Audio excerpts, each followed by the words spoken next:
Welcome back, Luke Sellars. How goes it, brother? Awesome, man. Yeah, me too. Really good. I'm glad you're here, bud. Yeah, it's nice to be here, actually. Well, it's always nice to be here. It's nice to be here and just seeing the changes that are taking place within you. And not so much, I mean, yes, the mental awareness of things, but seeing energetically that's what's happening on a cellular level and that it's really nice. So many people have told me that. I'm very grateful for this, actually. Me too. So many people have told me that I'm giving off a real positive energy now, like in different ways. They're coming to me and saying things like, "Wow, Mike, what is it? Have you changed something? Did you cut your hair?" It's like, you know, what is it nice about you? Nice haircut, by the way. I like your haircut. So there's all these things going on, and it's been such an enriching experience that I'm starting to share it with other people now. Good. You know, I was just in the gym the other day, and you know, not the Kriya practice meditation, not that level kind of stuff, sort of entry level stuff, right? So I'm talking to this guy, and he's telling me this story about, you know, how he's having a hard time making it to the gym every day. He's stressed out at work, this sort of stuff, and And I'm like, oh man, you know, do you have kids? He's like, yeah. I said, well, young kids? I'm like, yeah. I said, don't be too hard on yourself. And then he kept coming at me with something else, and I'm this and that, and you know. And I said, you know what? You're a young entrepreneur. You're married. You got kids. You know, don't be so hard on yourself, man. Take it easy. So I kept saying it to him and and then finally he told me, you know, I'm on heart pills, and he's mid-30s. Yeah. And I turned to him and I said, man, do you want the secret here or what, man? Yeah. Good for you. And he turns to me and goes, what's the secret? Yeah. And I said, you're not showing up for yourself every day, buddy. Beautiful. And he was like blown away, dude. Yeah. I said, you're showing up for everybody else, aren't you? You're doing your work for your customers. You're there for your wife. You're the husband of the year. Everything else, right? You're the best dad. You're going to coach hockey and everything else. But the one thing you're not doing is showing up for yourself, man. That's an interesting thing, eh?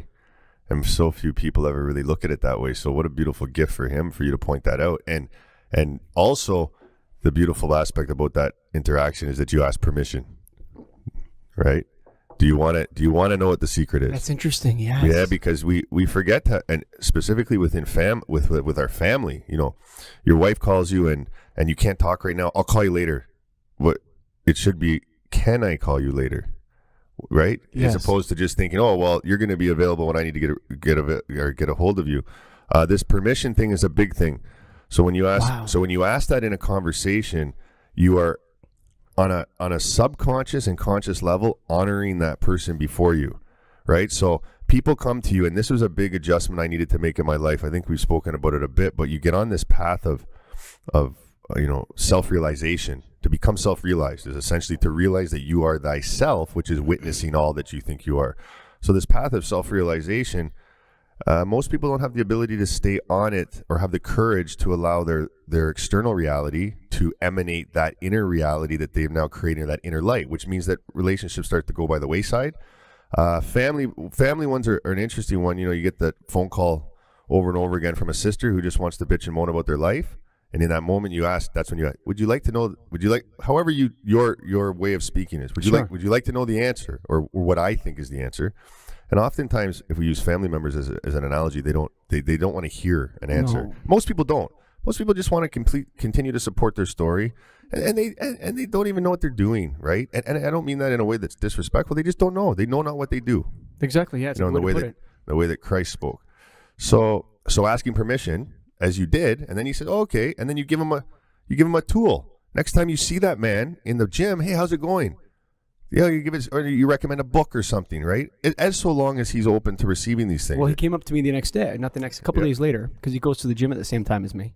Yes. And he's like, yeah, you know, what you said to me really impacted me. Good. I went home and talked to my brother about it and this and that and da-da-da-da-da. And we started talking, and he's like, it came to a point like, tell me something more. He was asking me. Yeah. And it's like, I'm like, you want another tip? I asked him again. Yeah, good. Right? And exactly. It's like he was talking to me. He's like asking me, but nobody wants to go, hey, man, what is it that you know that I don't? Nobody wants to say that. They kind of want you to think. And then so I asked him, hey, do you want another tip? I said, what's that? I said, why don't you spend 150 hours with someone like Fresh Eddie? Yeah. Or Andrew Woods. Oh, the trainers, yeah. Yeah. Like not 10 sessions. Yeah. 150 sessions. Yes. Yeah. Why not? The only thing that stands between that is a few things. Well, I already know how to exercise, like most people. If we look at exercise as a science that even 99%, and I love you all with my heart, personal trainers in this city, but 99% of them don't have a clue what they're doing. Not a clue, because they're only trained in the physicality. They don't understand emotion. They don't understand mental. They don't understand inner workings of the muscular system and how it actually functions. And right? Some of them are out of shape themselves. Right. And then the money factor. Well, look at why does somebody not buy something? Time, spousal support or lack of support there. Money are really the three primary ones, right? I know there's a fourth. I can't remember it right now. This guy, listen, there's people, if a guy walks into Mayfair with a $15,000 Rolex on and he can't spend $7,000 to spend some time with some good people that'll help him in his life. His values are completely disconnected. That's right. And with most entrepreneurs, I hear this so much. Which isn't the case with the fellow I talked to. But he was open to it. I hear it so much with entrepreneurs that, as an entrepreneur, people get this mindset that they're always working because it's always about, creating business deals and all this kind of stuff. But you have to have work days. You have to have a strategic coach. Defines it this way. I can't remember Dan Sullivan, I think is his name. Really, really, really, really good for entrepreneurs. This system, but it's brain stuff, right? It's good though. But you have to have work days. You have to have buffer days. Work days are the days that you make money. Buffer days are the days that you prepare to create a scenario where you can make money within your vocational environment. And then you have off days. And those off days, maybe it's only one a week or two a week, but it has to be off completely cut off. I agree with that totally. Get away from the phone, all these different things. And most entrepreneurs don't have that. So they don't have clear boundaries. So which means how can they be showing up for themselves because they're getting pulled in all these other directions. The other thing too is that it actually, so it's interesting. So let's say you're trying to learn another language. Okay. If you don't sleep and allow your brain to form those connections. Yes. It's the same thing with having a business. If you're so busy working in your business, you have no time to work on your business. Exactly. Which is most people. You're a piece on the chessboard rather than the person playing the game, right? And I have that. All entrepreneurs struggle with that, especially in the beginning. You need time to step back. Definitely. It's interesting too when you just talked about learning. Learning is also directly linked to one of our glands called the thymus. And as children, the thymus is very, very big. That's why you can learn 10 languages by the age of 4 or 5 years of age, right? And as we get older, it shrinks and shrinks and shrinks. So learning is direct. And you see people that are adults that can learn things quickly. Never an exception. The thymus is also always enlarged to a degree. So it's good. You want to talk about the homework? Yes. So we actually got through 10 minutes before we might get off topic again here. Yeah, so. No, it's okay. So let's go. So, your work, not necessarily homework. Wow. Yeah, I know what you mean. I know people. My incorporating good things into my practice. So fill me in and what's going on. So the Kriya meditation. Kriya. Yeah, it's okay. I never hear it. I only read it. Right. It's okay. Kriya. So, yep. I did the I am pure love and bliss and the I am light and peace for the first week. We haven't seen each other in a month and a half. No, it's been a while, right? So for the first week, and then tried to incorporate the counting. Yes. I found the counting very difficult. Okay, counting is in like the 12, 24, the repetitions. 36, yes. Yes. Like I lost myself in it. Yeah, that's okay, right? Yeah, it was great, and then eventually, you have this inner voice. And you start off by speaking to your inner voice, and then it's just part of the meditation. Yes. And what I did was, after the first week, I started changing the two things I would say a little bit. Beautiful. Right? And the one I did this morning, I was just in preparation for our meeting. The one I did this morning, I just did it at the gym, was, I am grateful for people in my life. They enrich me immensely. Beautiful. Good. You're listening to your higher self. So I think that meditation, folks, if you're out there listening to this and you're like, oh, Luke and Mike have gone crazy. They're in the crazy zone. Bro, this stuff works, man.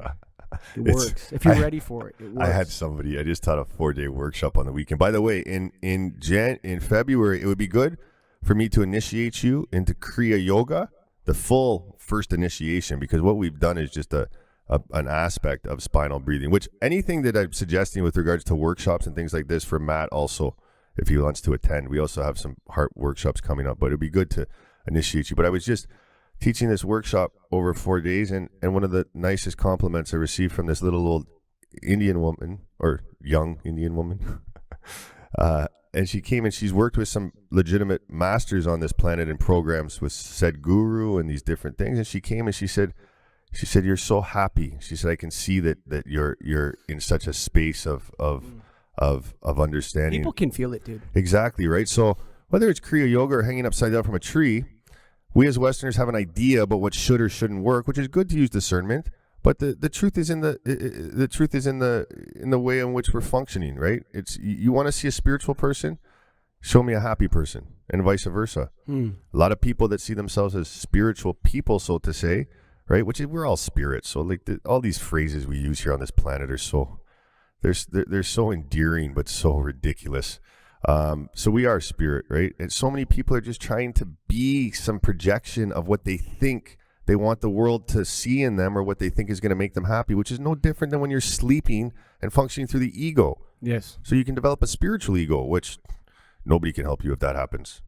Right? The ego that's connected to the mind is one thing. That's something that we can work with and start to clean and create a different relationship to it. But you start to develop a spiritual ego, which is like a lot of people, they think they're here to save the world, but yet the world is out there drowning in the middle of the lake and they don't know how to swim. Yeah. Right. But then they hang their hat on these things on the wall that I'm this type of whatever. Yeah. And it's unfortunate because you see they're missing exactly the whole point of what it is, but they're so close. They're circling around it. Well, for me, I think I was there. Yeah. I think I don't know if I was. I hear it's funny because you seem to come into my life and text me at the weirdest times. Or the most, or the most appropriate, or the universe connects us. Or once you approached me, brother, to do this podcast, and opened yourself to Shote and that, unbeknownst, and maybe you did know, but you opened yourself up. Okay. So our higher selves are very closely connected. So let me put it to you this way: I always feel like I was that guy spinning around, and we're on this path of life through the universe, and you and I passed one another, and you looked at me, and hey man, I know where you're going. Yeah. And I respond, this is kind of how spiritually it feels to me. I know where you're going. Yeah. And I'm like, yeah, can you take me there? Yeah. And you look at me and you say, yeah, just open your eyes, man. You're walking around with your eyes closed, dude. It's so amazing you say it that way. And I open my eyes and it's like, wow. And it's funny because yesterday, when you texted me, I think it was Monday or Tuesday, it doesn't matter.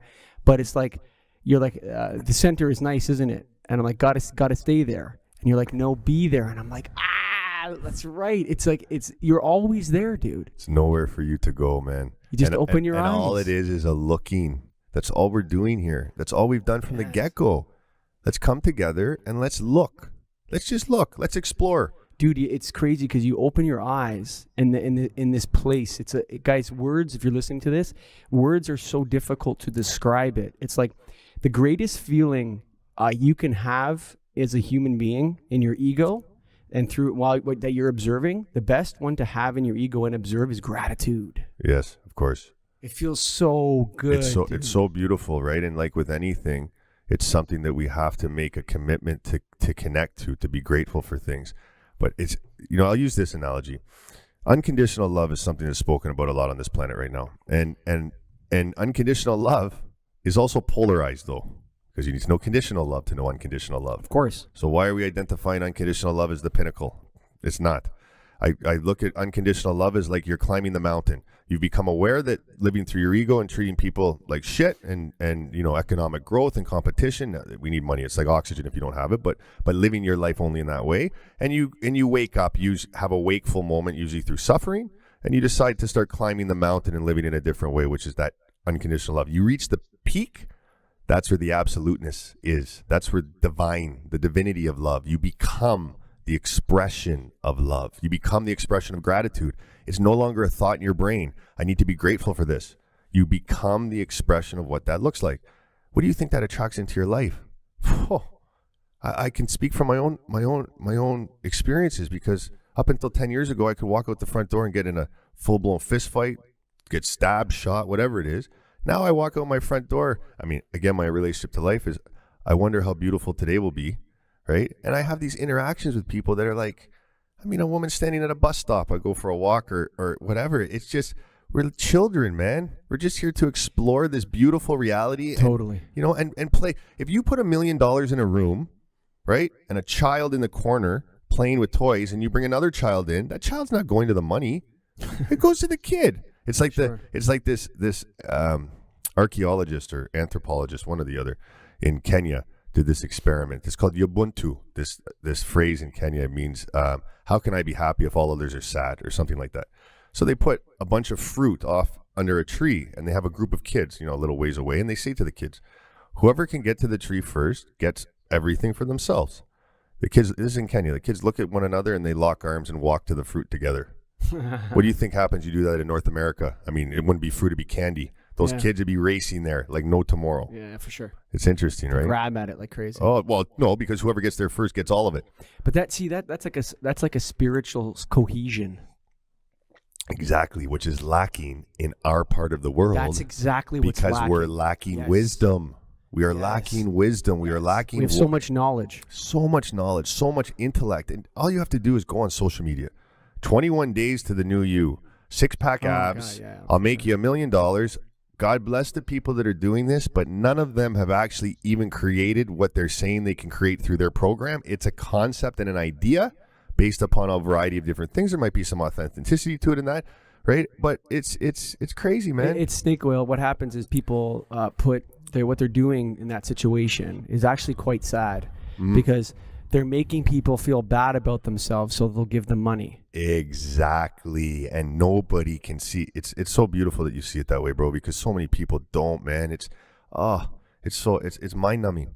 Well, I'll tell you this. The other thing too is like, I'm talking about gratitude. It's like once, look, man, if my wellness checklist, okay? Yes. It's like what's happening is it's like an increase in the expectations of how I'm going to behave and how my day is going to be, right? So I'm watching it. It's like, because I have it in a spreadsheet and I have like a tally of it. And it's like, well, my wellness spreadsheet's not going up, but I feel a lot better. Oh, that my standards of how I should feel are going up. Exactly.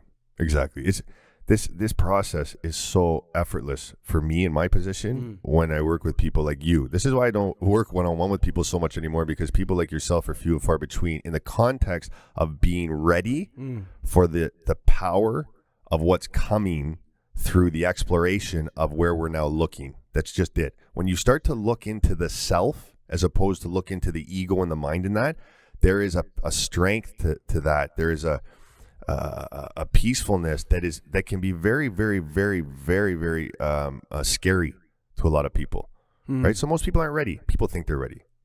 I want to go hire somebody to help me live a more purposeful life, and you got 100,000 people out there that will take your money and tell you they can take you where you need to go, right? Sure. For me, I'm very selective now, and so anyways, what I was getting is I tip my hat to you, brother, because it's you're doing the work. As you're seeing, nobody's doing it for you. We're just looking together. You have a little bit of guidance, and you go off and you do the work. Well, I'll tell you this. I think that what you've done, like I said, is opened my eyes and give me tools to help me continue to keep my eyes open. That's it. Right, and point you in the direction of where to look. I remember years ago at Mayfair, we were talking in your office, and it's like there's so many entrepreneurs that are maybe even listening to this that are sitting there. And you said to me, why not take a little bit of your money and spend some time with good people? Yeah. Oh, no, I know everything already. Yeah. Because I already know everything. Or, well, like, what's the answer to that? The answer to the question has to be yes, unless you're illogical. Well, exactly. Right? Unless you think you know everything. But nobody does it. Like, so few people do it. One of the things I implemented in my life now I choose to listen to the Word of God.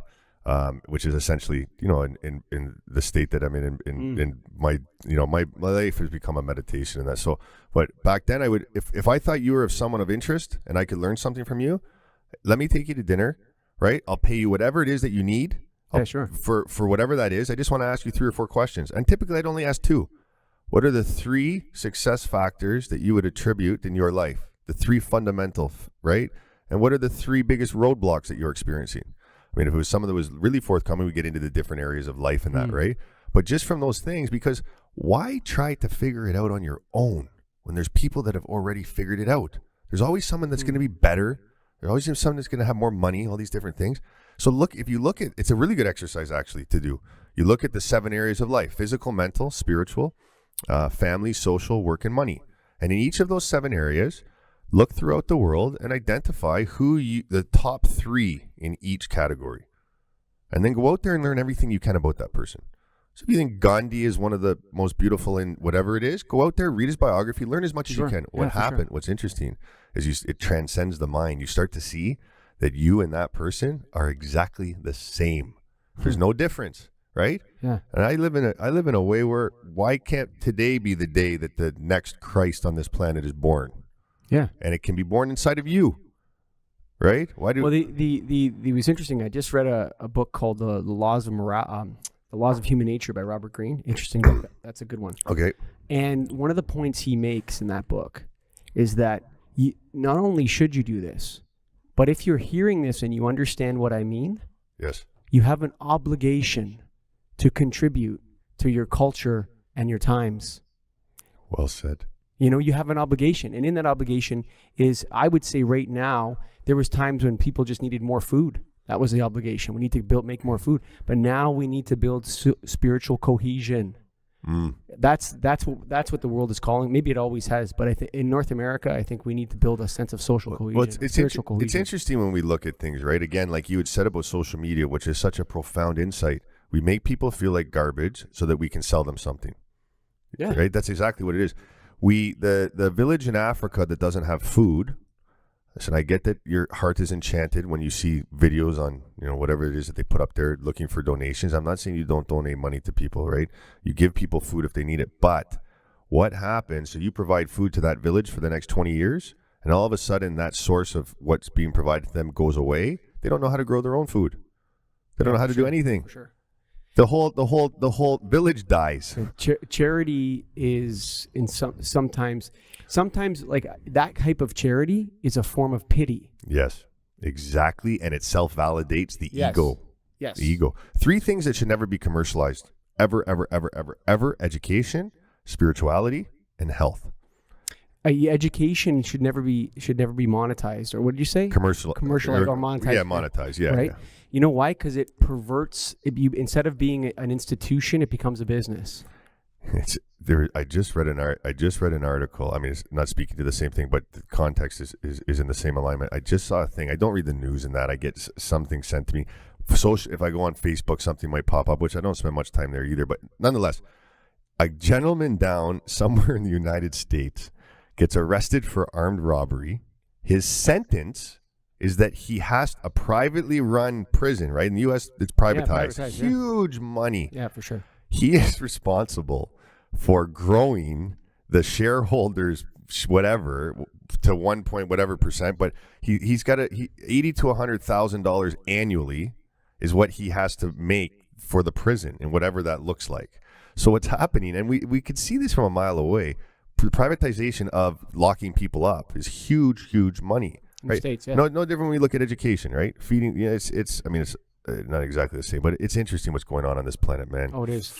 It's a real spiritual. You know what's funny is that I used to think of it as a spiritual war, but I don't know that's an interesting actually discussion. I don't want to go down that road, but I used to think of it as like a war or something between good, light and dark or whatever. I just think it is. Well, that's just it. As so long as we as human beings identifying with personhood, identifying with these things that you think are you, will always need something to fight. You always need something because you're in polarity. It's just the way that it is. So we need to understand and see it for what it is and just let it be there. It just drops away as we continue to focus on what's going on within ourselves. But back to you here. The date. Pardon? The date. The date? I took myself on a date. Oh, you did? Good. How was that? So that was one of the action items that was suggested. Yeah. Just to finish that thought, if you have anybody that's a reader or a watcher on this show, it is a dream of mine that will happen that we get into the correction facilities here and start sharing meditation with the convicts. I think it would be really, and the police force. We're working on that right now. I would love to, really love to be able to do it. The master I trained with spent time in the one of the most horrific prisons on this planet in northern Russia. And he went in there and he had done some things, a lot of sending of money into the region and that with what he was doing in his life. And when was asked, what would you like? And the only thing he wanted, Daniel Mattel, a very beautiful master. I really urge you to look him up. But so he said, I want to go into the prison and I want to spend time with the most horrific murderers, the worst. And they're looking at him like, what? So they just, okay, so they granted him his wish. So he's sitting there with, gentlemen that have killed massive people, 20, 30, ex-KGB, all these kinds of things. He wanted to see if he could move them into their heart. And it was just as simple as moving anyone else into their heart. Within minutes, not even seconds, boom, just as we're doing here. Move down the staircase, go in, and they open their eyes and come out of the meditation. All of a sudden, who's there before you? Them, the self, not what they've created to survive in this world. Very hard for a lot of people to understand the magnitude of what I'm speaking to right now. That's unconditional love. To be able to, that's divine love, right? That's what that is. To be able to, and we do not have the right.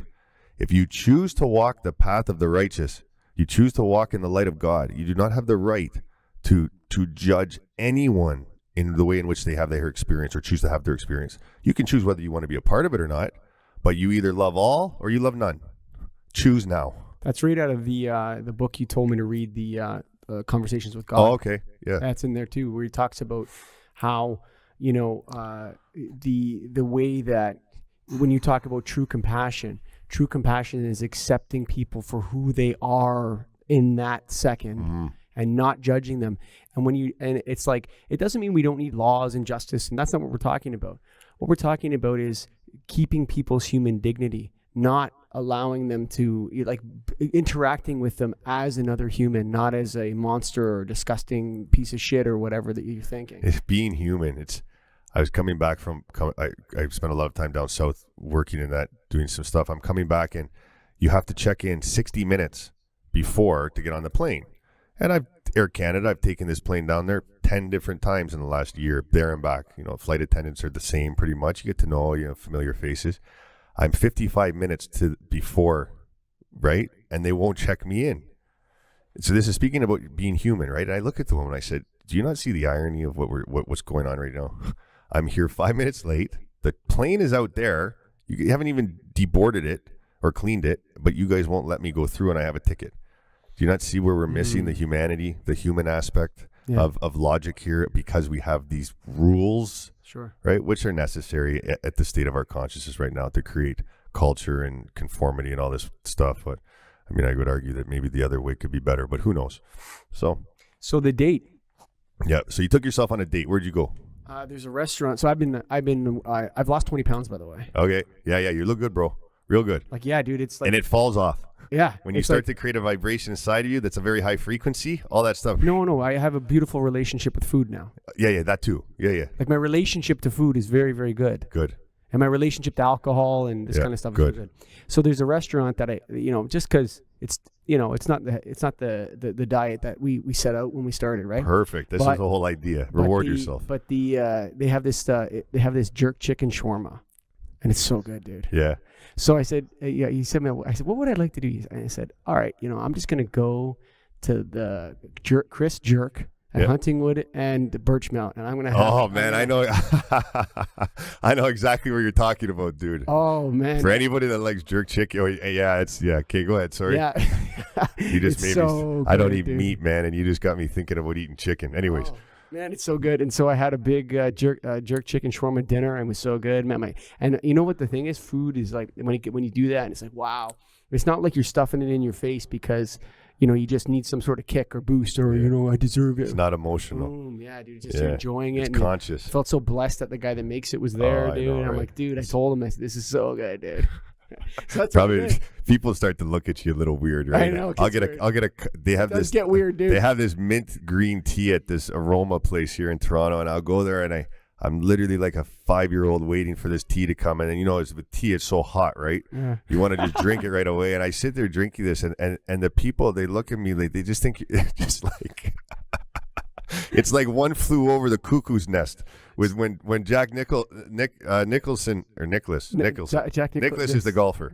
Yeah. When he's coming in on the boat, you know that movie? Yeah, sure. Where they're trying to find all the guys from the mental ward and that. Oh man, it's so beautiful. So okay, you got to tell me. So you told me to watch this 369 Secret. Yes. Okay, with the swirling and the I feel like it's an energy flow they're talking about. Yeah, I sent you. I watched the video, and it's like what they're talking about is your own energy flows that way. Exactly, and that's the energy. And other people's energy flows that way. Well, not only that, but the energy that flows within you. Remember, the whole universe is within you. As Hermes said, as above, so below. He also said is within, so without. But so this flow of energy, Tesla in the early 1900s was a genius, a mystic also. He was, he was exiled. It's interesting, right? Tesla showed us that electricity can be free flowing and move everywhere simultaneously. It can be there before it's even sent. And God bless you, JP Morgan stepped in. We love you, everyone, and put it into a wire to sell it, right? AC power and DC power, alternate current and direct current. They actually would hook up animals to an AC current and watch what happened to them. It's why welders use DC current. You don't ever want to have anything that is an alternating current on your body. And I don't mean this with disrespect, but these TENS machines they put you on at the physiotherapist and that, horrible for you because the heart is direct current.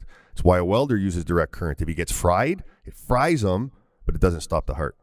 But anyways, Tesla, highly, highly enlightened. Since him, Slim Sperling, Marco Rodin, these great masters that have understood that the energy flow that is within us is also without us out here. Mm-hmm. And it can be cultivated.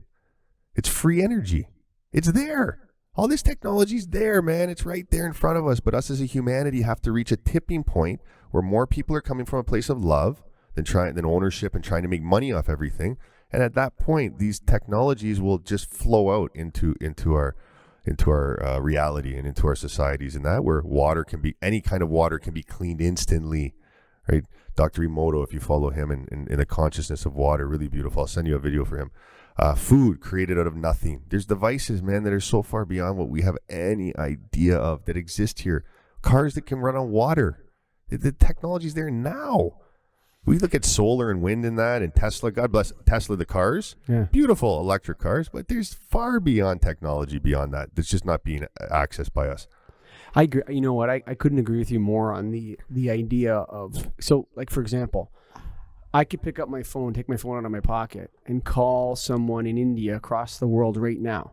Okay. Mm-hmm. That is a miracle. Okay. Mm-hmm. I could watch a friend of mine could be, my son. This is a great story.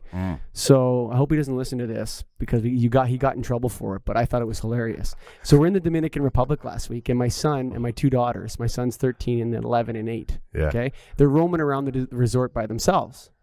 Right. So my son steals a golf cart from the hotel. He's 13. Okay, and his two sisters, and he pulls out his phone and he's live streaming it on Instagram while he's driving it around the resort, dude. Come on. Yeah, and all his friends are watching in live stream while he stole this golf cart. He's like, "Get in the car!" My daughters are screaming. Okay? Oh my goodness! And these teenagers. So are you sitting at the pool and on your Instagram all of a sudden you're like, no. So we didn't catch him. He comes back to the hotel room, right? And then the next morning, I find the key to the golf cart. Okay. Right? And I'm like, what the hell's this? Right? So then, right? And then all of a sudden, my wife gets a text from my daughter who didn't come with us, who was at home. She wanted to work. And she says, yeah, did you see JP's Instagram video? So my wife watches the video, and here's my son driving this golf cart. These teenagers jump on, and they're driving around with these teenagers. It was nuts, dude. But what I'm saying is you think about that technology, the ability to do that live from a phone, from one country, from Dominican Republic, all the way to Canada and live stream, and you can talk to each other. There is an energy source out there that we're just beginning to connect with. Well, it's interesting where you say that I text you at the weirdest times and that you and I are communicating through our hearts. Through the tiny space of the heart specifically, right? Where we access the higher selves and that. And any technology that you see in the world right now is only a reflection of the technology that exists within us and only a fragment of that technology. This mechanism is highly sophisticated. We don't need a phone to communicate with whomever there in Japan or in different parts of the world. You just both need to be in the tiny space of the heart. Yeah, I agree with you. Right, and believe it, and believe it's possible. Yeah, I totally agree. Okay, so you took yourself on a date for a shawarma. That was the suggested action item. Take yourself on a date, right? Which is an interesting one, right? It was. When you read that, it's kind of like, huh? Yeah. So I witnessed this my physical body enjoying a beautiful lunch as well. Amazing. It was so good, dude. It's just the whole thing, the whole setup, like preparing for it and saying, okay, I'm going to treat myself. Yes. This is actually going to be a treat because I have goals like physical fitness goals and goals of how I want to look and how I want to be in the world. And it's not ego-based, because when I couldn't do it when it was ego-based. Yes, exactly. I couldn't get there, dude. Yeah, because where's there to get? Yeah, it's like, oh, I want to look good, so I look better than other people. And no, dude. No. It's a wide variety. Go there, it's a wide variety of things that are there on a very deep level. Now I'm committed to it for beautiful reasons of just wanting to take care of the body I'm in. And what's so fun about it for me that you brought it up, it just reminded me of so when I look at and I'm not in this state always, but the majority of the time now. So when I look at the ego and I look at the body. And this exercise, take yourself on a date. So you as self, the witness, are taking the mind and the body on a date. Yeah, the ego's going, we're going to take you out, ego. My ego is so massive and needed so much work to get it in check. But now we have such a beautiful relationship with one another. Yeah. It's like, it's like once every month or two, I'll go to the place down the street and I'll have a pound of chicken wings. Yeah. People will chastise this for me, and one beer, right? And that doesn't really happen that much anymore. But I just sit there, and it's like I'm taking my ego out of my back pocket, putting it there on the table, and just here, go and play for a little bit, right? You drink eats, and then boom, right back there. Yeah, I'm showing it who's boss. I feel like garbage for 4 or 5 hours from eating those foods and these different things, and it reminds myself on why I love just being here, right? But yeah, we need to do these things. You need the polarity. We need to, yes, until you don't anymore, right? So okay. for the majority of the population, again, I don't believe that most people's they have an interest in trying to get somewhere. My interest has always been to live in peace. I was always trying to get somewhere, running from somewhere. If you can look at your self-care practice, well-being, your life, of just to live, what is it that essentially, if we could live in peace always, are you concerned about the details of your life if you're in peace? Are you concerned about how you get there? Yeah, sure. Right? You can't have an idea about... Are you counting? You can't have an idea... Are you counting how much stuff you get? You're not. You can't have an idea of what the road looks like. No, you can't. When you're in the center of that hurricane, when you're in that eye and you're witnessing it, the people around you become in beautiful, enriching sources of love and tenderness, or they become curious space travelers that you happen to observe and get to dissect a little bit. Or they move out of your life. Or and they move through or whatever, and you're like, wow, you're really angry. You're living in your ego. I wish, can I see if I can help you a little bit with that? And now I'm not perfect. I screw up, but now it's those a are part. Your thing. Perfection is in polarity. Imperfections are part of the perfection. That's right. It creates balance. So, but what I'm saying is that my interactions with people from the center, but there are people that can get me out of the center very quickly. Those are the ones you need to value the most. I know. What is it about them? Well, because they're showing you that there's things with you. It's like this. Is right? it mirroring? Well, it's exact. Everything's a mirror. You can't get away from it. We do this exercise in one of the workshops called the Sufi dance, and the Sufis, the mystics of Islam, and they do this daily or something. You're just looking into the eyes of another person, and you can take that to a whole nother level if you actually have, to my understanding, in Tibet, and one of these where the master was that they would have a mirror that they would hold, but the eyes are cut out. So you and me sitting here, imagine this. We should actually try to get some of these made or something. We sit here and you have a mirror up on your face. All I can see is your eyes, but my reflection. Wow. And we sit here and just look into each other's eyes for half an hour. Wow. You can actually, in these white tantric practices of the Tibetan mystics, you can know more about a person in an hour than you would living with them for 40 years by just sitting here doing a couple different things. But yeah, you know what? That just blows my mind thinking about that. Like just thinking about doing that, it's like it's almost anxiety inducing because it's like going on a roller coaster or something before you do. When you're in a line of a roller coaster. But think about as we sit here right now and just look into each other's eyes. Sure. Not looking to get anything. Yeah. Not looking to try to take anything from each other. Not trying to give you any of my shit either. Because a lot of people push when they talk about their shit, they're pushing it on you. They're dumping, and then you take it, right? They're dumping it. Yeah. So the only way that we're and you when you look into somebody's eyes that's doing the work, it's like we're looking through each other. There's nothing that's getting stuck there that's causing me now to be like, oh well, I know that I'm doing that thing in my life Sure. And I have, and which doesn't allow you to show up Sure. and be completely here and present. Of course. So people know they're lying to themselves in one area or not. They can't look another human being in the eyes. Yeah, they struggle with it. You know what I mean? Yeah, It's crazy, man. It's yeah. It's funny. It's interesting. Eye contact is so huge to communication. And in different parts of the world, it's different. In Japan, if you look at a person in the eyes for 5 seconds or more, it's considered spiritual rape. Right. Well, let me tell you this, okay? But I'm sure Japanese men and Japanese women, when they're in a good relationship, look each other in the eyes a lot. Yeah, I would. I think it's important to humanity. I'm not too sure. I'll send a message. I think that eye contact. I mean, yes. What they're saying. Maybe an intimacy. Maybe an intimacy. What they're saying in Japan is that eye contact is very powerful. So use it appropriately. Well said. Yeah, a friend of mine is. He was the president here of Don Valley Lexus Toyota. Beautiful, beautiful man. Kanji. He's back in Japan. I'm going to send him a message because I'm interested because within the four walls of and the intimacy of your marriage, obviously things are different, right? But out in the general public, so it's interesting. So when I have a Japanese student, I don't think it's any different here. If you were sitting on the bus and you were staring in someone's eyes, they would get pretty weirded out. Yeah. But then again, when you look at the Japanese just have a rule about it.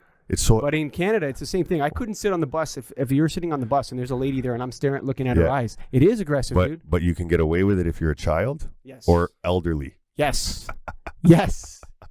Yes, which, by the way, the happiest people on the planet are the children, the people from 65 to 80. It's interesting, right? Some of them. Yeah. Some of them are pretty bitter. It's if you look at Germans, they don't hug each other. Try to hug a German. Oh man, they better really like you or love you, or there's no hugs. It's so funny. I have these two German friends, and these women, they're like, wait, what is this? You just give hugs to everybody?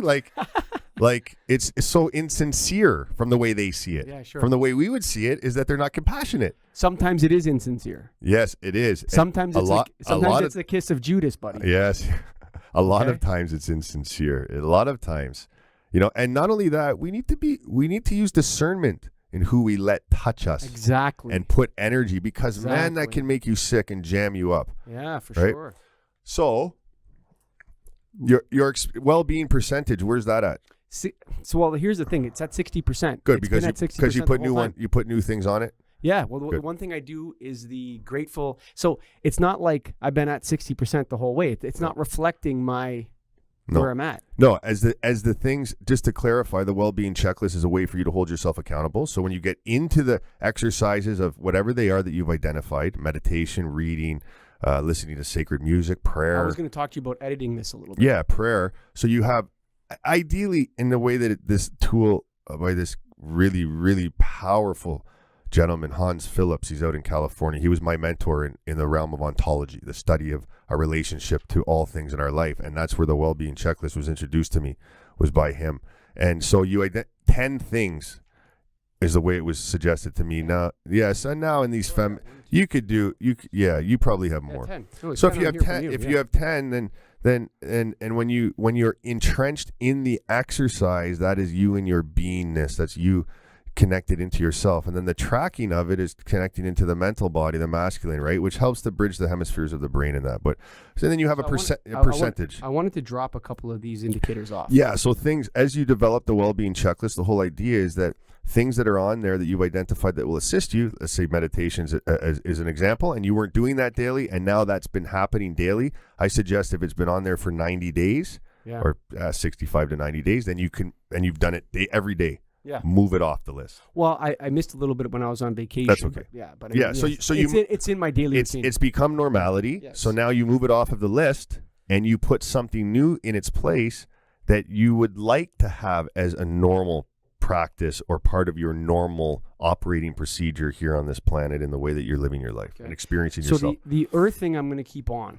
Good. Because it's actually, I found it like once the cold hit, I found it's not as easy to do the earth thing. Yeah, and the best. But you know what? There's nothing wrong with a nice walk in the cold outside in the winter. Yeah, and you know what? If you can just stand, and I'll send you an image of different ways to connect with the trees. So, but if you just go for a walk and stand and put your head against the tree for 5 or 10 minutes, it's the same thing as putting your feet on the earth to a degree. Interesting thing too is when you start to communicate with the trees, man, it's really, really, really, really fun because these trees all communicate with one another. The science has even shown us that a mature tree will send nutrients through its roots to the younger trees to assist them if they're not doing too well. Now, what are we doing? Cutting down all the old trees.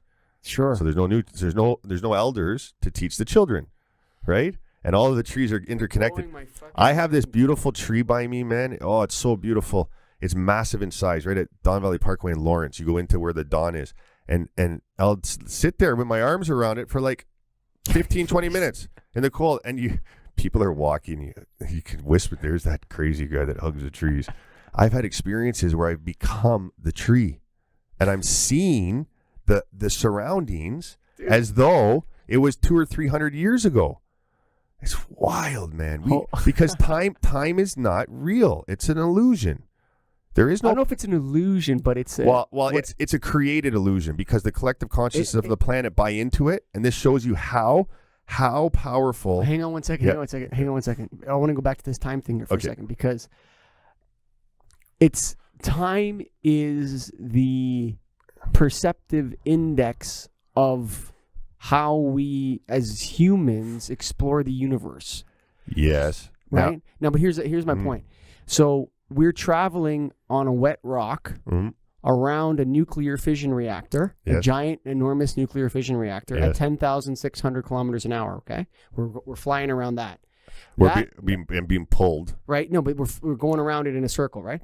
The giant nuclear fission reactor is flying through the universe at 106,000 kilometers an hour, dude. Like, think about that for a second. Yeah, it's even faster. We are I think it's 75,000 kilometers a second. It's anyways, ridiculous. It's very fast. Right? So this is happening. I'll send you a video on this. It's called the helical model. Go ahead. Let me just finish this point. Please. So you know what that means? That means that you're never in the same place. You're always shifting. Like, think about that. And it's like, okay. And then as we move 75,000 kilometers a second or whatever the hell it is, think about whatever it is, right? It's fast. The difference between here and there is the time. That's what time is. Give me a piece of your paper. Sure. For the next time we get on here, I will come with the actual article of this. So just for argument's sake, we'll say it was in the 50s or 60s. I don't know. Whenever flight, not commercial flight where you're shipping goods, but whatever. Like you can take a plane. Sure. So what's that called? Passenger air flight? Whatever, right? So back, the explosion of passenger airlines. So back in the 50s or whenever that happened, right? So a plane takes off somewhere in the United States, flies through the Bermuda Triangle, okay? Now, the Bermuda Triangle, at the bottom of the ocean, is what's called a Merkaba. It's a counter-rotating field of light that was created by 7 people in a synthetic way, and it's a whole other topic. But nonetheless, the plane flies in and disappears. Merkaba science, the human light body, which is what we're going to get to with you. We have to do an intensive, which is 3 or 4 hours at some point, not in this environment, at some point as part of our whole thing, to activate this thing. Your human light body. But nonetheless, the plane takes off from here. We'll call this 1950 or whatever. Flies through the Bermuda Triangle and disappears.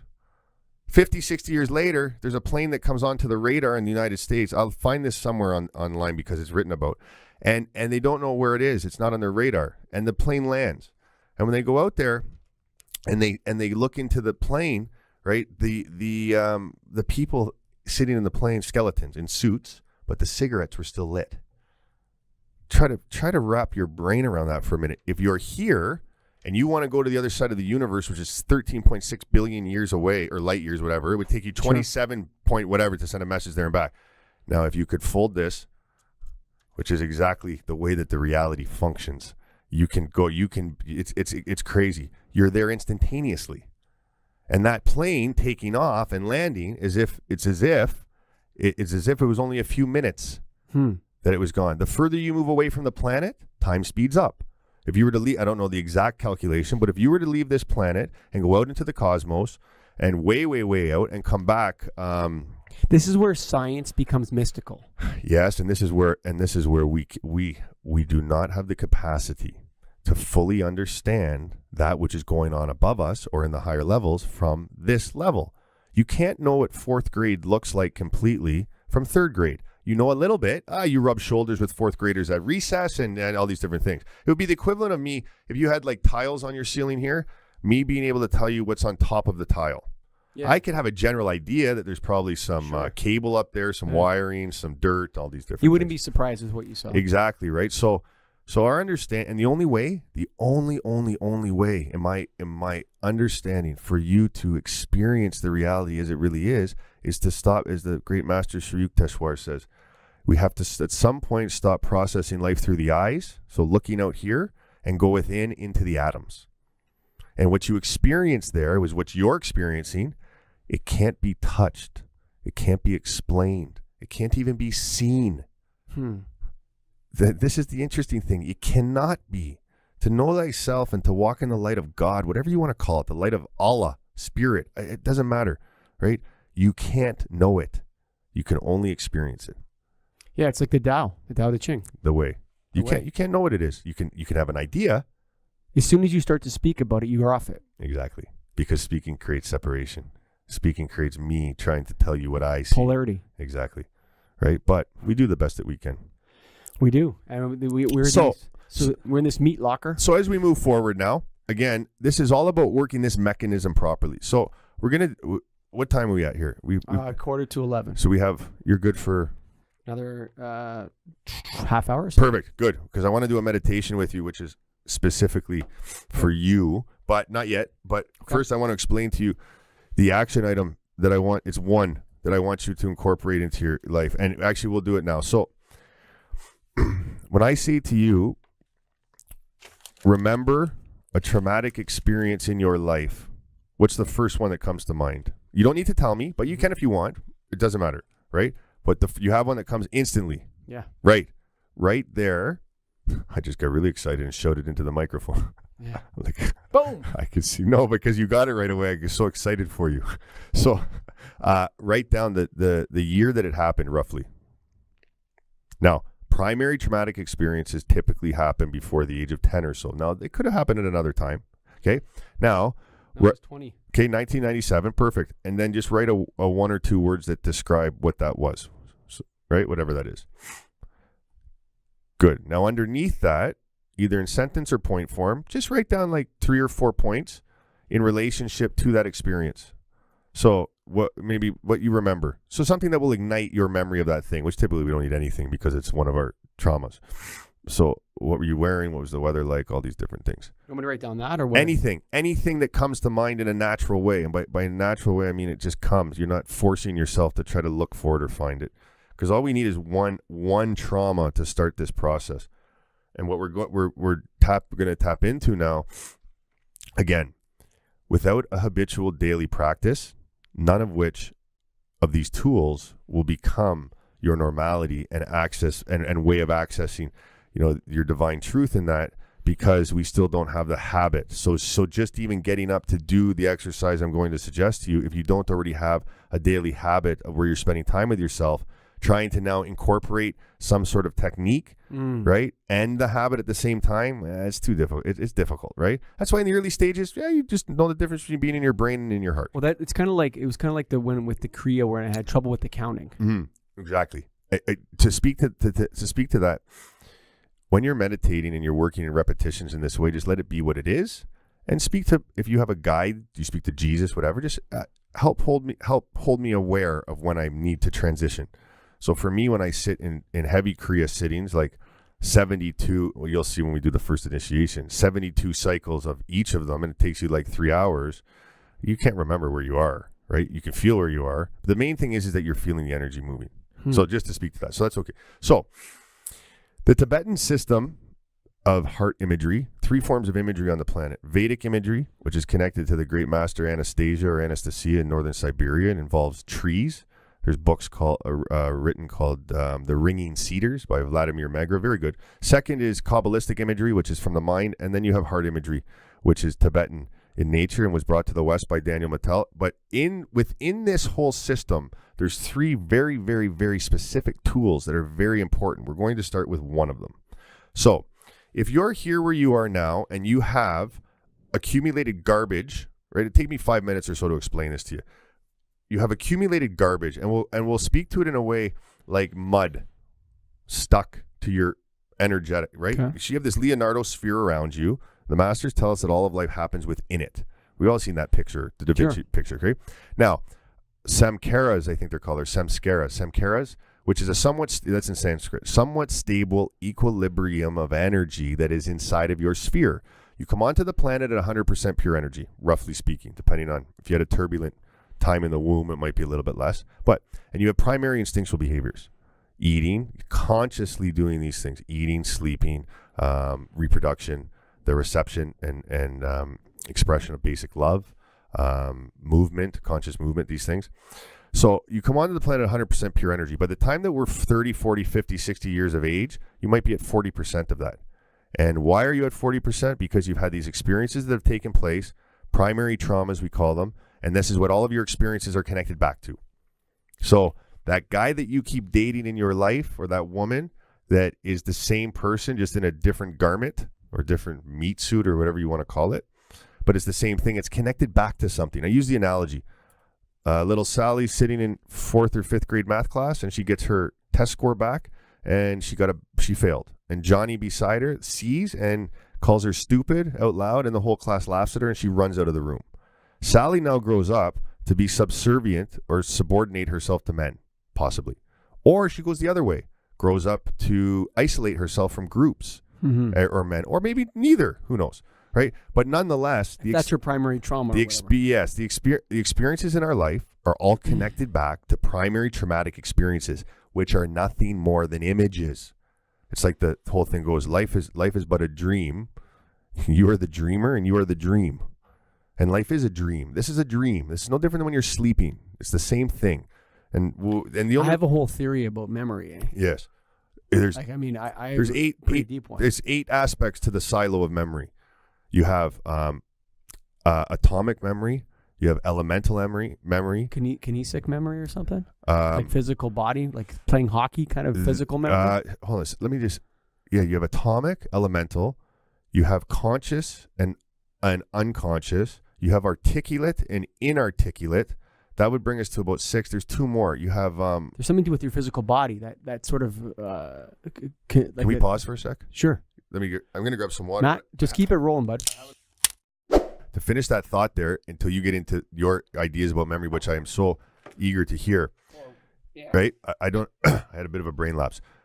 You to bring this together, right? You have your identities in your life. Yeah. You have your intellect that supports them, and your memory, the silo of memory it's referred to, which is we were close, elemental, atomic, evolutionary, karmic, right? Then you have the inarticulate and articulate. Then you have the unconscious and conscious. This is based on yogic teachings. So my belief though is that all of those different sections are our brains. I don't believe that our brains are designed to remember anything.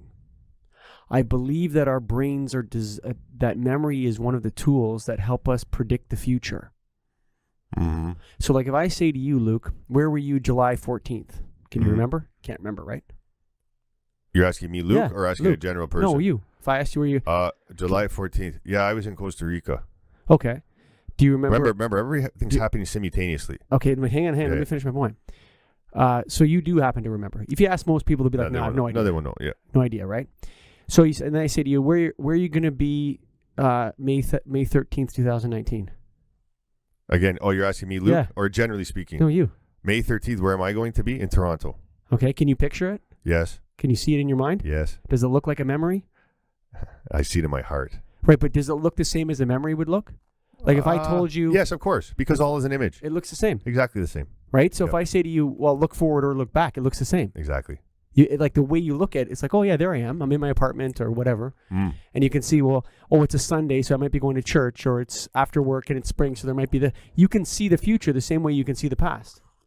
And the reason why people are depressed, I believe this people, I'm not to say that we don't need doctors and medical and all this sort of stuff. I'm not a doctor, but I believe people are depressed because they can predict their future. Based upon their past, which is essential, because they know that tomorrow is going to be as crappy as today. I agree. Yeah, because when you're living in the memory of the past or the projection of the future, you're not living. No, you can just choose what the future is going to be. Yeah, and you're not, and that's not really living.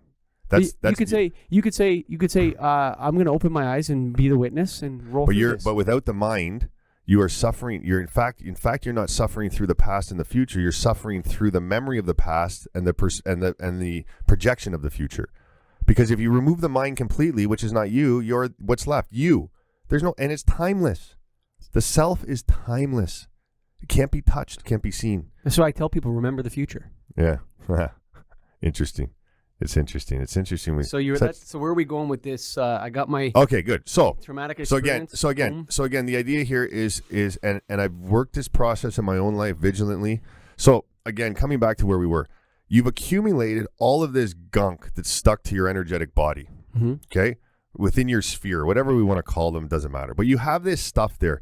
In the book, The Untethered Soul, Michael Singer does a very good job at describing mindfulness in a way that Westerners find it interesting to read. I mean, but he uses the analogy, this one, and it's very simple. So a vision, and if I butcher the way he did it in a little bit, it's okay, but you'll get the point. So you're driving down the street and the images of the flowers and the trees and everything are going past you. Maybe you're going, 50, 60, 70 kilometers an hour. Sure. Now, those images are not hitting a nerve, which is energetic gunk inside of you anywhere. Now, maybe if a tree had fallen on your house when you were 6 and you watched mommy and daddy and that die every time, and then maybe it was a birch tree. Every time you see a birch tree, you might become right like this. Yeah. But for the context of this analogy, that's not the case. You're driving, those images are just going past you. You're seeing them, but they're not doing anything. Sure. Now, all of a sudden, a Mustang goes driving by in the other direction, and we'll say that it's red.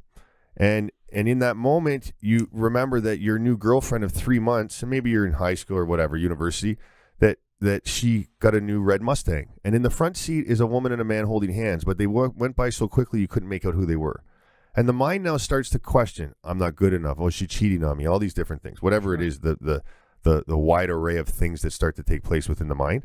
And in the case of this circumstance, you don't feel, I don't know, that the relationship's where it needs to be to approach them and ask them this. Maybe you're just dating, right? But you don't feel good about it. So you suppress it away, those feelings. Sure. Now, fast forward 5 years. You're driving down the street, the flowers, the trees are going by, and beside you is your new wife, a different woman, and in the back is your little baby. And you drive and a Mustang goes by the other direction. It could be pink, blue, green, white, red, doesn't matter. 2 people holding hands in the front seat instantly takes you back to that memory, right? When you thought that your girlfriend or whatever was, or boyfriend was cheating on you. Now, in that moment, I don't believe you're going to look to your new mate there, husband or wife, and say, honey, the rest of the day, I'm going to be a little bit off because I just had a memory of my boyfriend from 5 years ago cheating. Sure. So you suppress it more. So what are you doing? You're suppressing those emotions more, and they stay somewhere there in your field. I think the actual word for this is repress. Or repress, is that it? Okay, good. Yes. Thank you for clarifying. No, I don't mean to be a dickhead, but this is what Sigmund Freud was talking about. You're not being a dickhead, because my relationship to the English language is not one that's traditionally learned in a school, right? So things, and as it expands, things like that helps. It really helps me. That's what Sigmund Freud was talking about. Repressing memories. Is repression something that's done actively by an individual, where they're consciously subconscious? Yeah. So repression, suppression, repression. Yeah. We'll use that. Yeah. So nonetheless, there is energy around you that is coming out, clothed in your life, whatever it looks like. Sure. You're sitting having coffee with your girlfriend, and over at the table there, the server comes to the table and says, my name's Josh. And in that moment, like, I'm going to be helping you today. In that moment, you remember the guy that you dated 2 years ago that was named Josh, that treated you horribly, and boom, your whole day's knocked off. So that energy. This is unconscious. Exactly. So we need to clean that energy. We need to clean it. Interesting. Unfortunately, in the Western ways of therapy and that, which have their place, you do not clean things completely because you're still working through the brain. We move spirit into the heart, which is, again, a continuum of what we've already been practicing. Time is spherical. It's why you and I can sit here and talk for 6 hours, and we watch Matt in the background being like, enough's enough, man. But it's timeless. Sure. Every conversation you and I have, every time we spend time with, think about this for a minute. Back to the time that we met each other. Every moment that we ever spend with one another, we lose track of time. Every time. Every single time, because time is not real. It's created as a realness by a collective on this planet, a collective unconsciousness. So that's because we're connected spiritually through the tiny little space of the heart. Is that what you're saying? Yeah, that. But it's also and there's things that from previous lifetimes in our relationships and that. But nonetheless, what I'm getting at is that when you're there in the moment, because you and I are having conversations about real shit, right? We're not talking about this. I did this on the weekend. That's never been a conversation you and I've ever had. The only conversation we talked about details was initially when you identified what it was looking like that you were trying to achieve when we met in a gym environment. Sure. Outside of that, we pass each other and we talk about real shit, right? And we would both of us would be expanding. Sometimes I'd leave those conversations be like banging my head off the wall thinking about what you had said to me and vice versa. So it's timeless. So when we go into the heart, time is spherical. So as opposed to coming back to memory, remembering the trauma that took place, right? Which can create more of the same types of things in your life because we're in polarity. You're there and we're going to recreate it in the heart, right? Because time is spherical, you're there, you're in the experience again. Little Sally's there again in the classroom, even though she's 65 years old now. When Johnny said she was stupid because she got a bad score in her math class, she's there again. And instead of running, we work a process to allow us to take the energy back on that we gave off in relationship to this experience. Remember the 100% pure energy, and we're only at 30, 40, or 50%, and give off the energy we took on. If you can regain 1% of your pure energy, oh, man, what it can do for you in your physical life? You sleep better, you're more balanced, all these different things. Sure. So how do we compound interest. How do we do it now? Very simple. Okay. So your homework, so to say, which I don't even like that, but it's people know what we're talking about. I don't know what else you call it. Well, there's got to be a word. So it'll come. So anyways, you're going to identify your primary traumas in a natural way, meaning that you sit down and you write the ones that all come up. Some of them might not be primary traumas. Some of them might be an entry point to the primary trauma. So it might be a secondary trauma once removed. Can I ask you something? Yes. I had two very emotionally traumatic moments in my life. Perfect. Write them down. In my 20s. Okay. Okay. So hold on. You have number 1 at the top. Make that one number 2. This is the second. No. Yeah, all those points you put there are the points in relationship to the first trauma. So what year was it? Roughly speaking, you don't need to be. I know exactly what good. It is. Yeah. And just 1 or 2 words to describe the experience.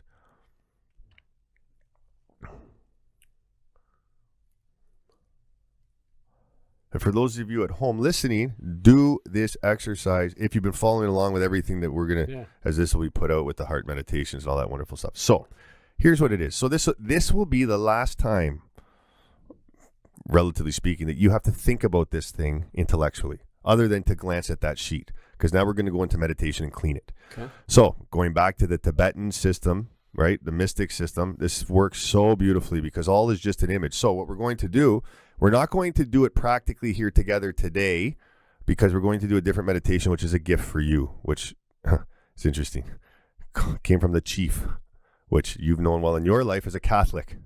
So we're going to do a meditation and you'll see it's very beautiful. So nonetheless, you're going to go into the heart. Maybe we will do it briefly, but you go into the heart.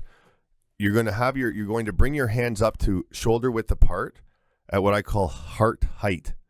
Now here is the lower heart chakra sphere, right? Mm-hmm. Which is where all of your traumas are. The catch-22 is to clean your traumas, you have to go into the heart, but the traumas exist within your heart. So people at home, if they're going into the heart on their own in meditation, can feel very uncomfortable at first, or it can feel like you're going into like a messy closet or something, right? The more you go in, the more. So we're in the heart, we're there, we're relaxed. We bring the hands up, and I'll go walk through it exactly as you do it. So just if you watch or you can, however it is, you bring the hands up to heart height. You're breathing rhythmically, right, from above and below into the center of your heart, like this. I mean, Kriya is a different breath. So you're breathing in that way, like we do rhythmically when we meditate. You bring the hands up, you inhale 1 time. Bring the hands together, don't let them touch. And then you exhale, bringing them apart. Now, you keep them here static in this position, and you start to recapitulate the trauma that you're working, let's say on number 1. So you're there, and you start to recreate the trauma inside of the heart there, which you're there again. The minute you start... This is scary, dude. It is. Listen, but you need to clean this stuff, right? The minute that an emotion starts to come up and you start to feel it, not thinking about it, you feel it, frustration, the cleaning process begins. You feel it come up, inhaling, exhaling.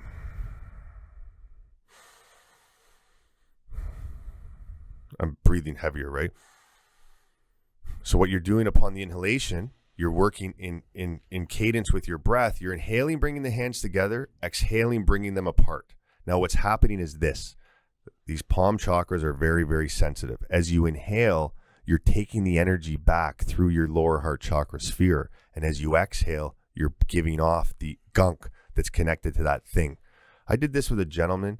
I've done this in my own life to clean the majority of my experiences in this lifetime. Because remember, all of that accumulated stuff, if you could clean all of it, then you'll find yourself back in your mother's womb.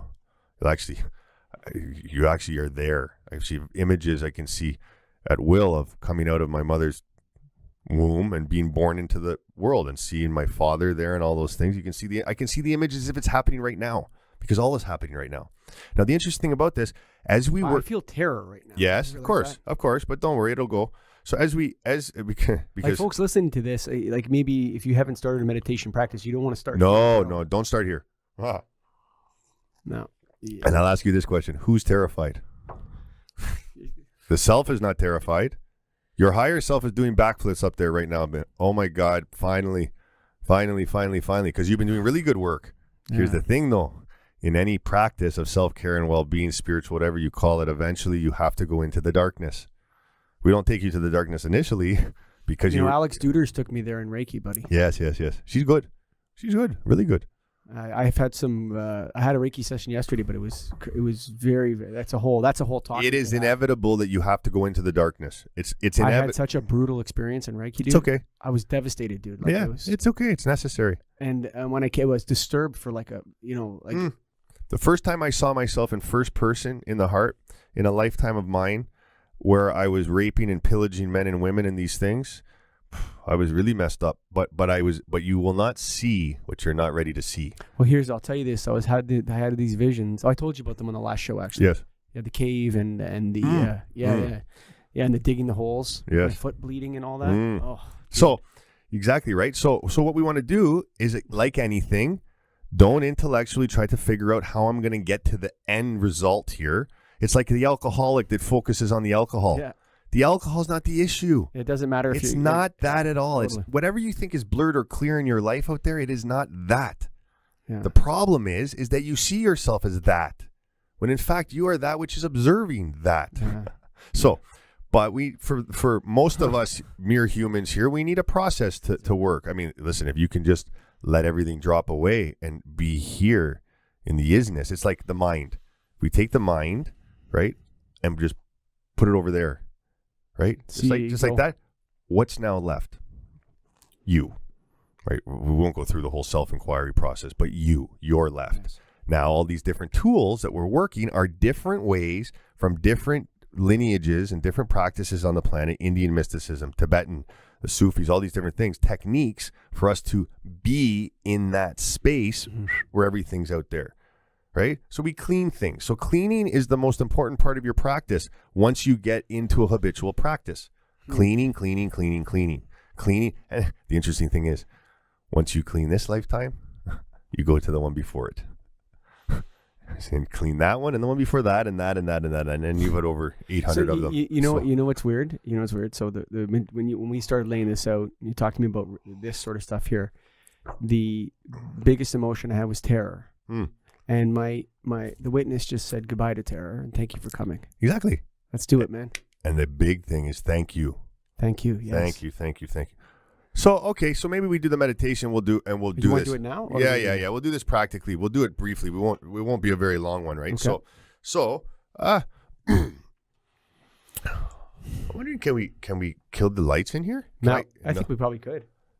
Yeah, I can. No, I'll just hit the switch right here, right? Yeah. Is that okay? Switch, good. Yeah, because this is much better when we turn. Oh, we're in a spaceship, bro. Very few photons of light. So just sit there in a comfortable position. You may even want to sit back a little bit, just if your breath, because you're not going to need to say anything yourself. So your breathing isn't. So sit there in a comfortable position. Keep your spine as straight as possible.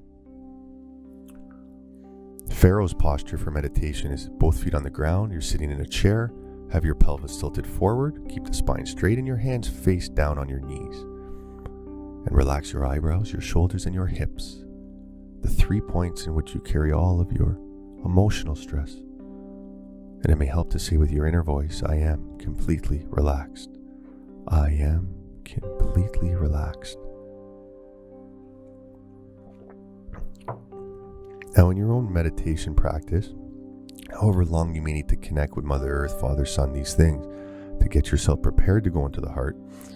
For you, Mikey, we go quickly because you've been working. So just breathe naturally and see yourself there sitting in a beautiful garden in lotus posture. And there above you, a beautiful blue sky that represents the mind. And the clouds in this sky represent the thoughts. Just sit and watch. Just watch. You don't try to fly up and hold on to a cloud. You just admire the beauty of it. All of your thoughts have a beauty to them, whether you perceive them as negative or positive. And as you inhale, a calm breeze comes from the right to the left. Like on a beautiful summer day, your thoughts fading off into the distance, clouds dissipating. As you inhale, a cool, calm breeze comes from the right to the left. More of your thoughts going on their way. As sure as they came about, they go on their way. Clouds fading off into the distance. With one last inhalation, a last gust of wind comes from the right to the left, and the last thoughts completely fade off into the distance. You are there in the seat of your awareness, the observer, the eye of the hurricane. And begin to breathe rhythmically. Mouth is closed, tongue up. Inhale, exhale through your nose. And as you inhale, bring prana, life force energy, from above down through the crown and below up through the perineum. These two energies meet there in the center of the heart and become a singularity. And exhale to expand the heart with pure life force.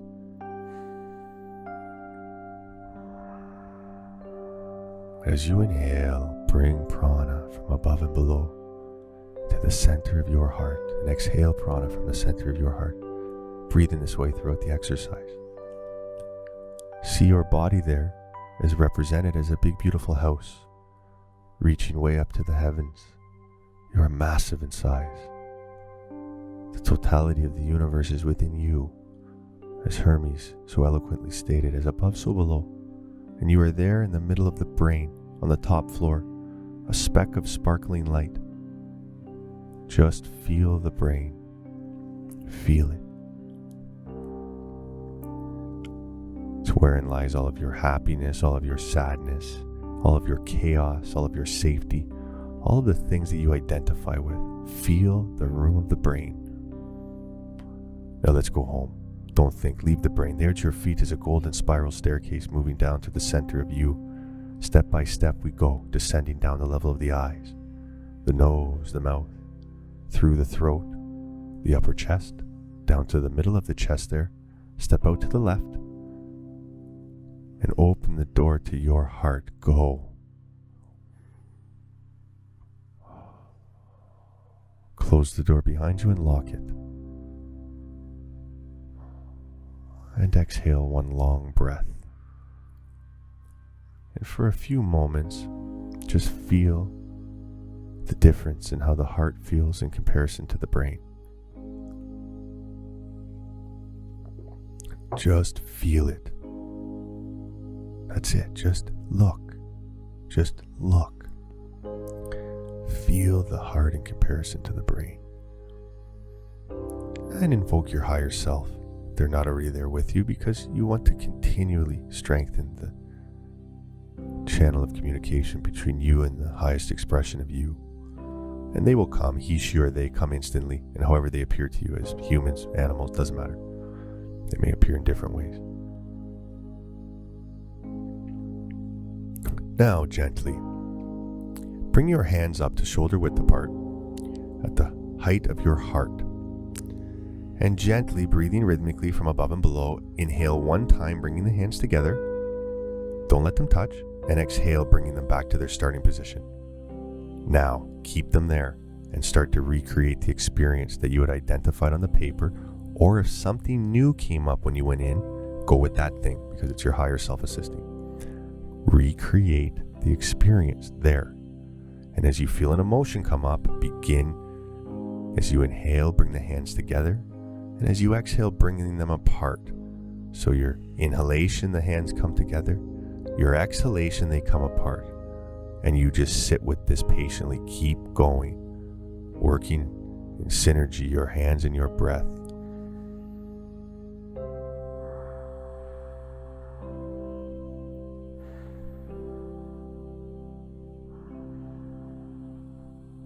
Tongue is up. As you breathe from above and below, bring the hands together. Exhale, bringing them apart.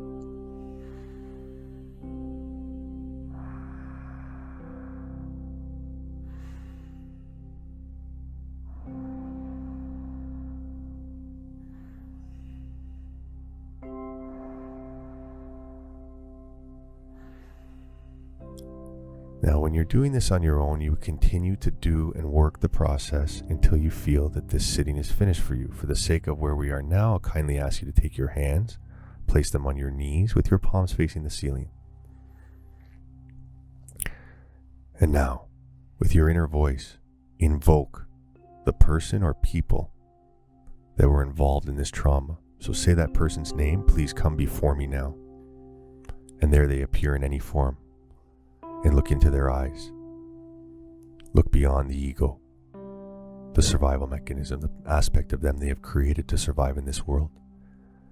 And connect to that sacred place within them, their essence, who they really are. And from your heart to their heart, send a pink beam of light 2 inches in diameter. And as you look into their eyes, from your heart, say to them, I forgive you. I love you. Embrace them and allow them to go on their way. Then you would invoke the next person if there was multiple people involved and do the same thing and so on. Once you're finished with the people involved, now you invoke yourself. Say your own name. Please come before me now. And there you appear, also often as a little child, but however you appear is fine, and look into your own eyes. Look beyond your own ego. See that sacred place within you and send a beam of light from your heart to your own heart. And as you look into your eyes, say to yourself, I forgive you. I love you. Embrace yourself and allow yourself to go on your way.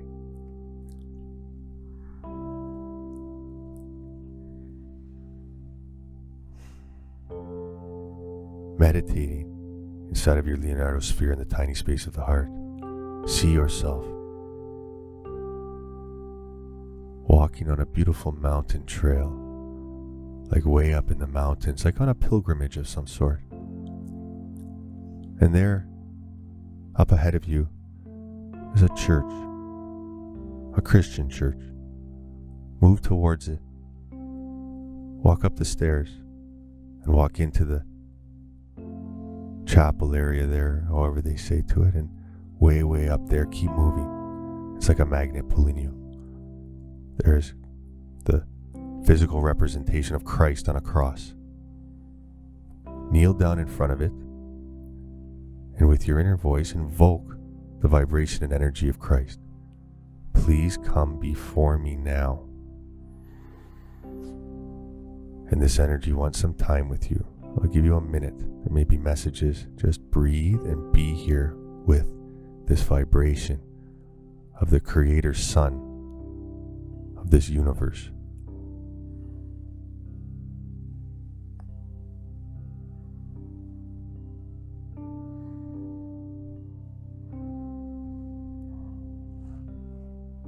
He has specific messages for you.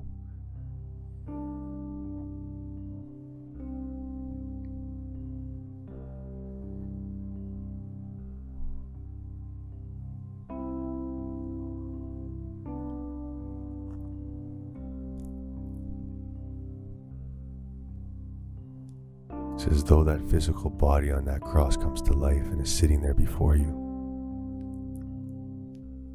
and puts his third eye to yours to assist you in seeing through the single eye the oneness. And as sure as it began, it comes to completion. Feel the embrace of this great master.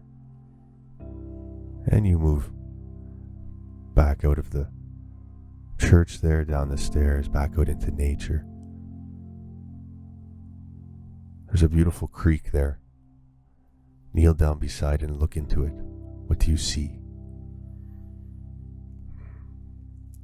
How do you feel?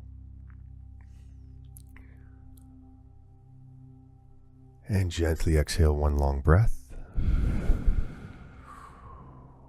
When you feel that this is complete for you, remove your mask, open your eyes, turn the lights back on.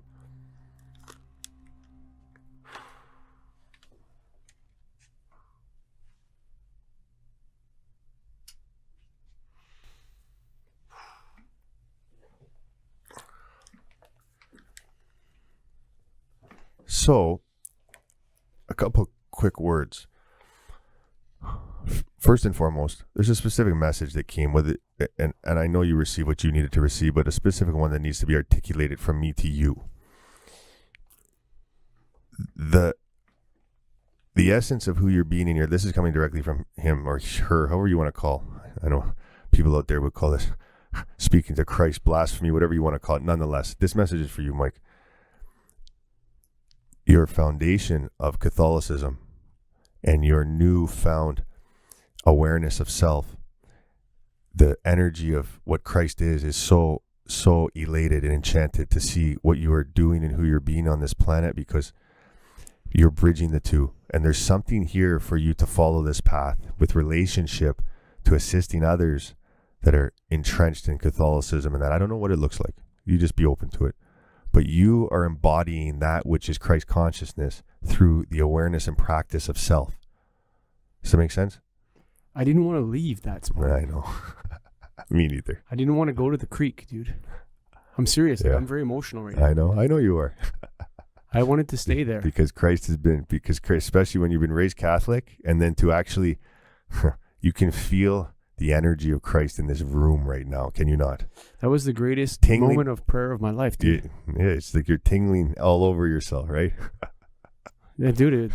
I'm actually like when we moved from when I looked myself in the eye, I could see myself at that age with my hairstyle and the clothes, everything. I remembered the clothes I was wearing. Like I was wearing. I'm like, I remember that shirt and that jeans and those boots. And then I looked myself in the eye, and I just had so much compassion for myself, dude. Beautiful. I almost gonna cry, dude. Yeah, of course. And crying's a beautiful thing. Yeah, and just a big hug to myself, and like, come on, man, keep it going, bro. Yeah. So beautiful. So when you do this exercise on your own, I'll let you have your moment. I haven't cried, dude, in a long time, man. I can't even remember. It's so nice, eh? Dude. What a beautiful thing, right? Two grown men sitting here on a podcast crying together.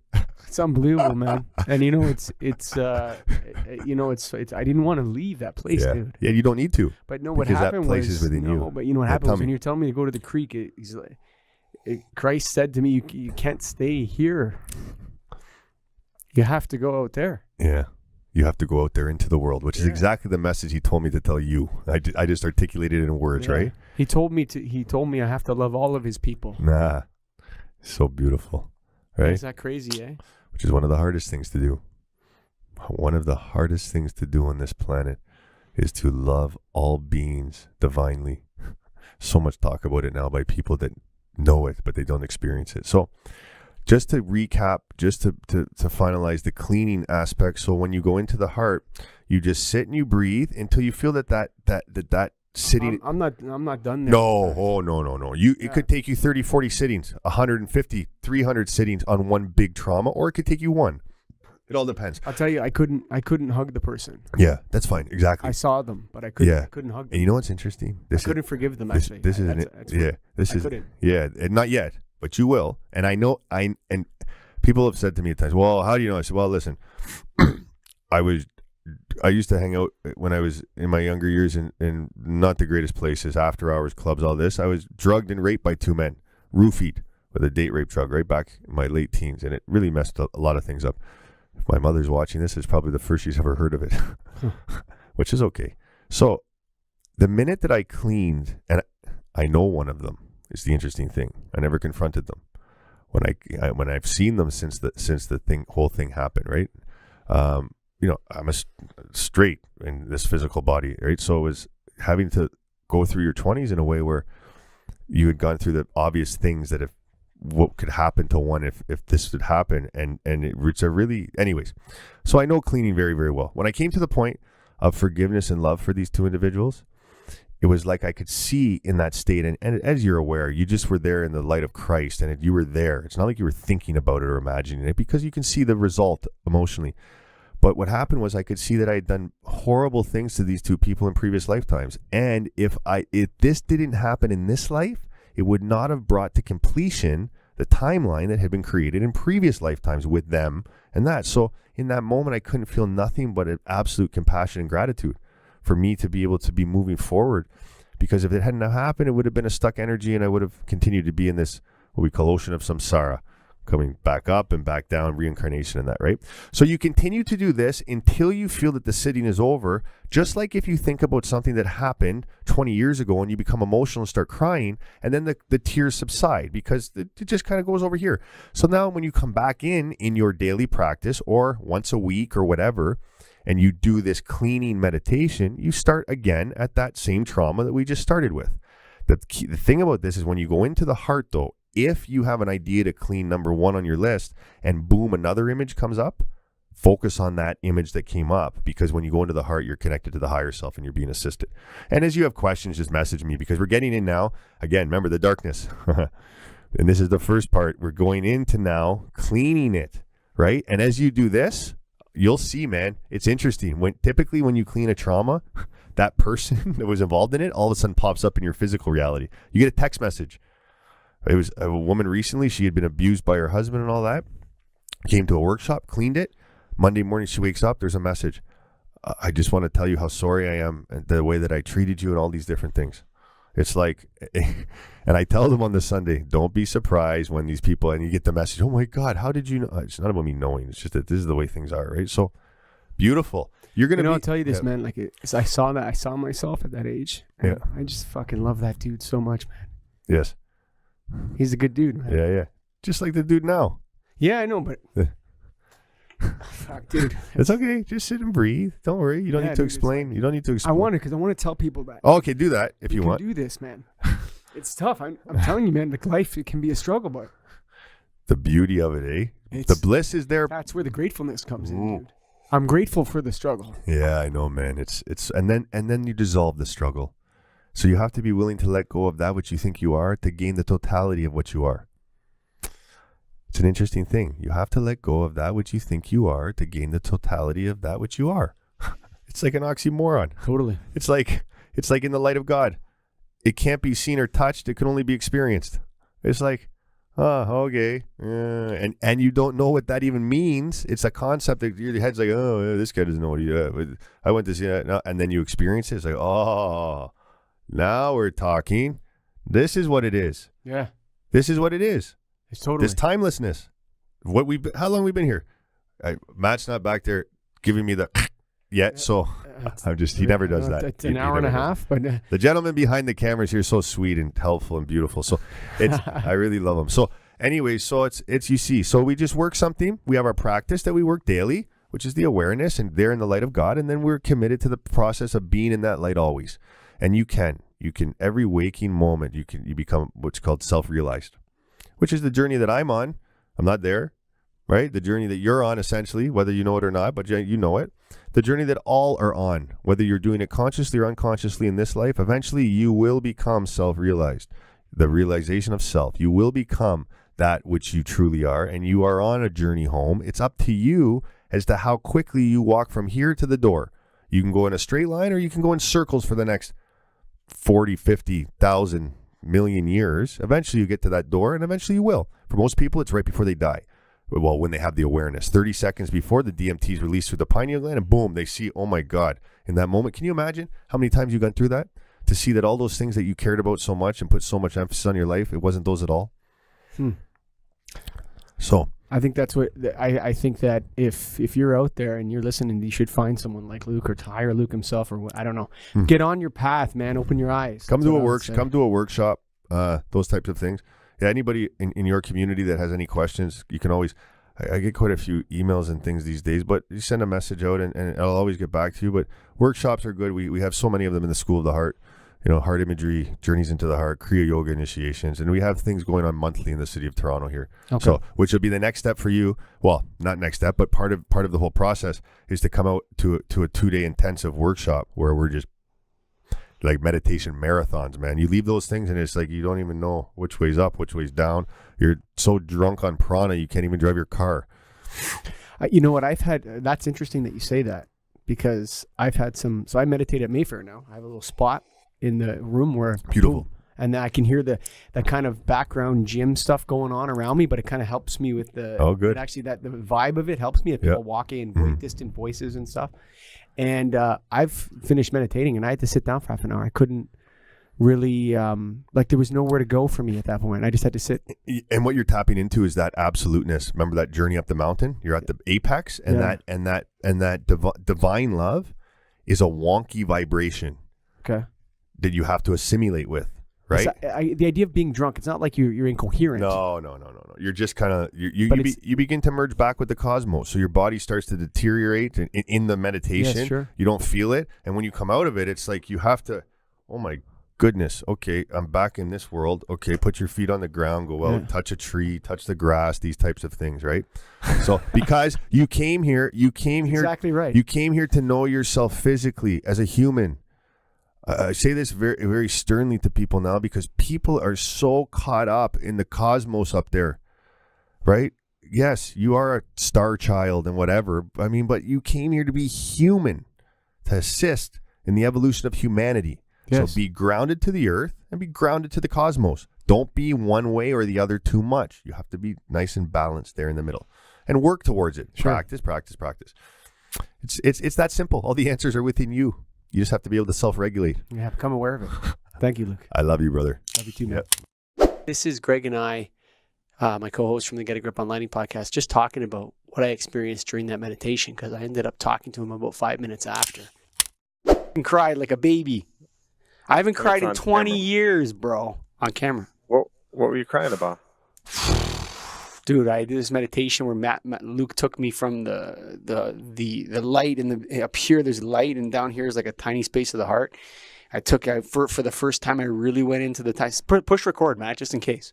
Okay, I went right into the tiny space of the heart, and I was in there, and like all of a sudden he's like, okay, now you're gonna pick this traumatic experience, something that happened to you that was really bad, and so I invoked it, and it was like I had all the emotions from it again.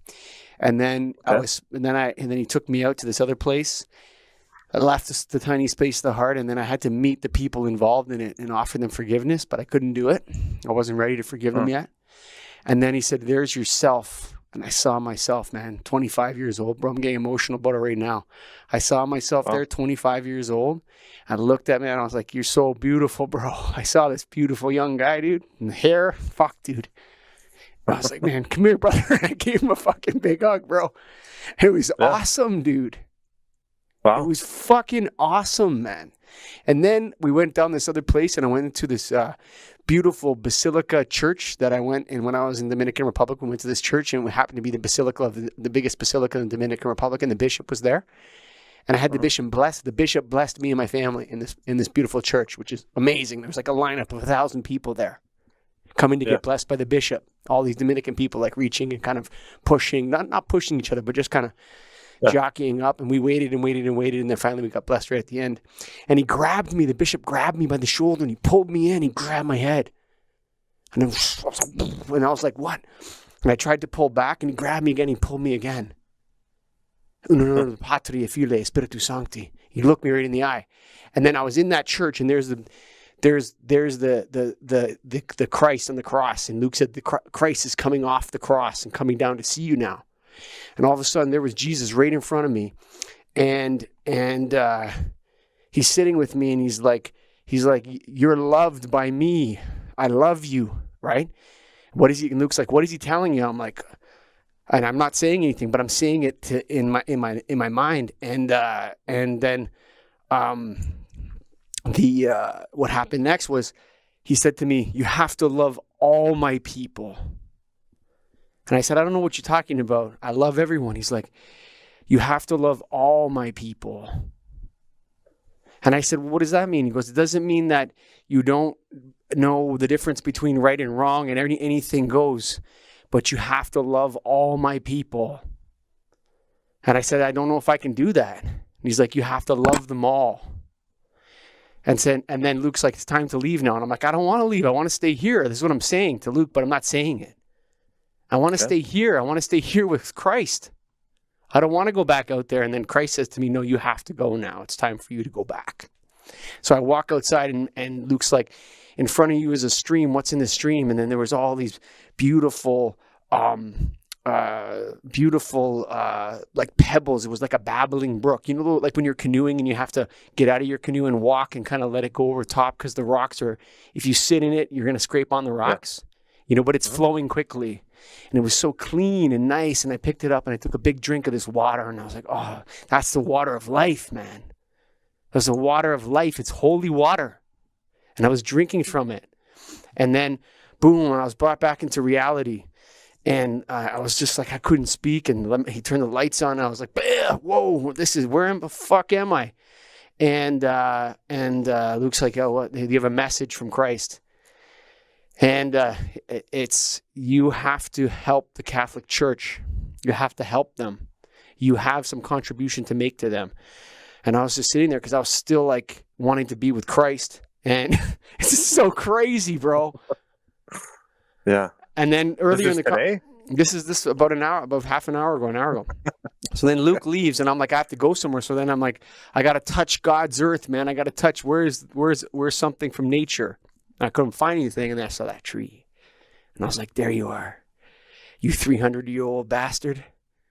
Yeah. You 300-year-old fucker, 200 however old you are. You know what I mean? I'm like, come here, you. Come on, baby. Give me a nice hug. And boom, I was hugging that tree, dude. And it was just like, man, it felt so good. I touched him. I went back. "Thank you, man. Thank you." I hugged him again. I put my head against him. I couldn't get my arms around him. I was like this.